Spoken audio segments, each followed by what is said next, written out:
Hey, what's going on, everybody? My name is Corey, better known as the Seaman, and I want to welcome you to another edition of the Seaman's Cinema Sitdown. In my last review for Raised by Wolves, you can check it out right there. I mentioned that HBO Max has got some sneaky good content, and mentioned this show. In the course of not wanting to always watch television that I then record myself watching, this was another one that I was like, let's pop this on. I'm in the mood for something. I was waiting for the last Raised by Wolves episode to drop, so I was like, let's throw this bad boy on. And next thing you know, 6 hours of my life disappeared like that, because this is a really freaking good true life crime drama. What are we talking about? Why don't you pull up a chair, take a seat. We're getting ready to dive in, spoiler free, into the murders at White House Farm. Now, for those that are unfamiliar, much like myself, I knew nothing about this story previously, but every episode always told us that this was based on two sets of books that were written about these murders, and then individual interviews that they did to try to get this as factually accurate as possible.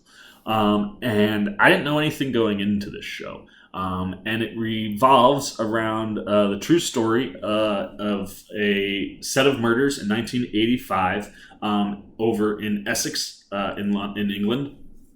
And the murders involved 5 family members. It was a mother, her 2 sons, and the kids' grandma and grandpa, her mom and dad. And it's one of these stories where, spoilers, right out the gate, looks like a murder-suicide. Mom, Sheila Caffel, who is played by Cressida Bonus. We only get, obviously, a very little bit of her. But basically, Sheila kind of is a little off mentally. She was married, then was divorced. The husband has custody of the kids, but obviously trusts her despite her mental problems. And it seems very clear that she lost it, killed everybody in the house that night, and then killed herself. Problem is, this is one of them stories where, some of the facts and some of the things you see make you question whether or not it was a murder-suicide. And it's one of the most important elements of the show, in the fact that it doesn't really hide too long what we think is going on. It's one of these things where you're viewing a lot of the story through the eyes of D.S. Stan Jones, who's played by Mark Addy, who you should know as Robert Baratheon in Game of Thrones, or from the Knight's Tale. Absolutely love Addy, and he is tremendous in this show. But a lot of the story kind of takes place from his perspective. And Stan Jones is the only person who really thinks that it might be something other than a murder-suicide. And the fact that they don't hold back on that early is something that might make you go, well, now I think I know what happened, because we're riding with Addy a lot. And you know that pretty early. So what's left? Lots of interesting things. That's what this is, a story where even though if you think you know the answer by the end of the first or second episode, it's just fascinating to watch how this thing actually played out. The true life story element of it all is really what elevates a lot of the material. It makes it so interesting because it doesn't really take too long to figure out the story, even though it takes characters in the movie a long time to figure out what's going on. It doesn't really shy away from revealing its hand as far as to what the truth is to the story. The thing that makes this show so fascinating is how DC Stan Jones gets this case looked at and helps figure out what the truth actually was and what went down that night. And watching all that stuff was super compelling, was very interesting. And then the performances from this cast. This is something that I'm picking up as a trend. 2 shows that I've watched now on HBO Max that are originals. The cast and the acting from a lot of people that we're not super familiar with is tremendous, man. Freddie Fox plays Jeremy Bamber. Jeremy Bomber is the brother to Sheila. And he's the one who calls the cops when it seems like things could be going bad. And he is one of the main characters in the show. And what Freddie Fox does with him is tremendous. He plays every spectrum and level of this character to perfection. You don't trust him. You don't like him. He creeps you out. And a lot of the things that he does make you scratch your head. And Fox delivers all of that material expertly, man. I was really, really impressed with what he had going on and how that all plays into the story. And his, like I said, the interesting elements of all of these individual characters and seeing where they go at different points throughout the course of the show is really what grips you and pulls you in to want to keep hitting play and see where the show goes. Like I said, 6 hours like that. And that's another thing that's wonderful. 6 episodes, all about an hour long. It very easy to kind of breeze through, and it's a show that I think is super compelling and interesting because the story was interesting. And performances like Fox's, Mark Addy, again, like I said before, he's the one guy who kind of doesn't think what we think is going on is going on. He's the one who keeps pushing, and he plays that stuff really well. And how he gets emotionally invested in the investigation and how his emotions, kind of play with the character. Just expert stuff from Addy. Really, really enjoy him. And then you're always also around Alexa Davies, who plays Julie Mugford, who is Jeremy's girlfriend. And she's one of those people who, like, the whole show, everywhere you see her, she looks kind of uncomfortable or like something is bothering her. And that's one of those things that Jones kind of realizes and is like, I need to focus on her. And it gives Davies some really interesting material because she kind of goes from the uneasy, unsure to the more confident and like integral to the conclusion of everything. And the way she plays it, her emotional range, and what's going on with her character in general, something that I thought really, really popped. I was really a big fan of what Davies did, and that relationship, specifically when she's in the room with Fox, that chemistry is great because you understand how she inherently loves Bomber, but you also understand why she is scared of Bomber.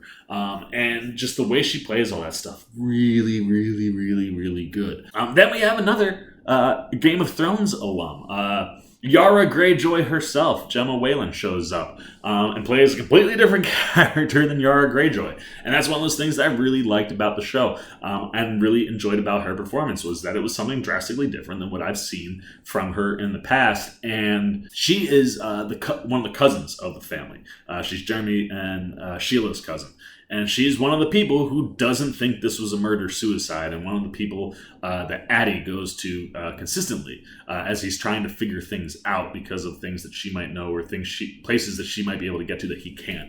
And while it's a smaller role, like I said, really, really, really good stuff from Whalen. And then Mark Stanley plays Colin Cathell, Sheila's husband. And he kind of his character's in this really interesting spot because he's devastated, right? Like, his wife killed herself and her 2 kids, supposedly. So you're talking about a man who's just absolutely devastated and ends up kind of leaning on Jeremy. So watching how that relationship evolves through the course of the show and where things end up for Stanley's character, again, just really good stuff. Like, when the small cast members can really have those impactful moments in a show, it's what makes it really, really good. And Stanley does a good job with what he's given. But the other standout in this is Mr. Stephen Graham, who I'm a big fan of. Anytime he pops up in anything, he can bring a lot of electricity. And he plays DCI Thomas Taft Jones, who is running the investigation and is the one person on the planet who is convinced that it is a murder-suicide, because when you look at it, it's a murder-suicide. He's the type of lead that doesn't want to fight something that's so obvious. A lot of times when we watch crime dramas, we'll see, like, you got a board with all these different murders going on in the homicide division, and when you get something like 5 murders, you can close that case right away. There are some people who just want to close that case and get it off their board. And that's very much what Taft's goal seems to be the whole show. And Graham is electric as playing the biggest asshole on the show.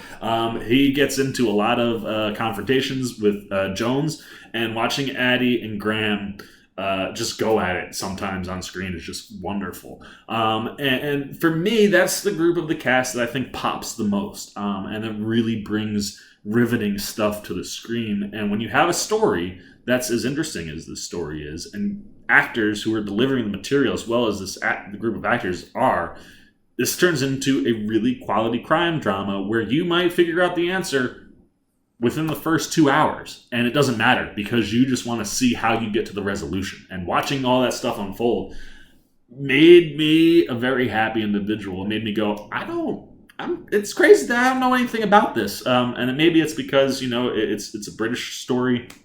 So maybe if I was from England or somewhere in Britain, I might be more familiar with this. But I was like, damn, man, this is one of them stories where you just kind of sit there and go, that was crazy. And watching that all play out is just absolutely wonderful. So a big shout out goes out to Paul Whittington, who directed the series. And the fact that brought in, Colin Cathell himself to help write on the show. It was one of those things where, like I said, it's based on these 2 books. And then individual interviews and getting people who are connected to the material to come help and make sure that this story felt as accurate as possible. Again, is one of those things that I think elevates the show. And I just thought he did a wonderful job from the directing standpoint. I love the flow and the pacing of the episodes, the look of the episodes, and it all enhances the material. And the material and the acting is just what pulls you in. And then you get hit with just great stuff from everybody who's involved in this one. So I was a big fan of the Murders at the White House Farm. The question is, are you? If you're an HBO Max subscriber, did you check out the Murders at the White House Farm? Did you know anything about these murders previously? Or was this all new to you and something that you were like, wow, I didn't know anything about this. What a good show. What a great, 6 hours of time to spend watching a really interesting crime drama. Or did this show not work for you? Did the story not work for you? Could you not care? The fact that you were able to figure out what was going on pretty early on, did that hurt the show for you? Anything you're thinking, if you haven't watched or you're not an HBO Max subscriber, is this something that, kind of speaks to you, tickles your fancy, if you will, and would pull you into either checking it out if you haven't, or getting HBO Max if you don't have it, so that you could watch it. Anything you're thinking, if you haven't seen the show, also goes down below in the comments section. Look forward to talking to everybody down there. As always, if you enjoyed this video, please give me a thumbs up. And if you're new, you want to come hang out with the C-Man, show a little love, support, join the rest of the C-Maniacs, jump over there, hit that subscribe button, hit that little bell if you want those alerts. Until next time, I've been the C-Man. I'm signing off. Peace. Well, you guys are still here. You must be looking for some more content. Well, don't worry. C-Man's got you covered, man. You got videos like this guy and this guy. And if you haven't yet, and you want to come check out all the C-Man goodies, join the Cinema Sitdown Squad, man. Hit that subscribe button. And don't forget to hit the little bell down below that, too, so you can get alerts every time I make new videos.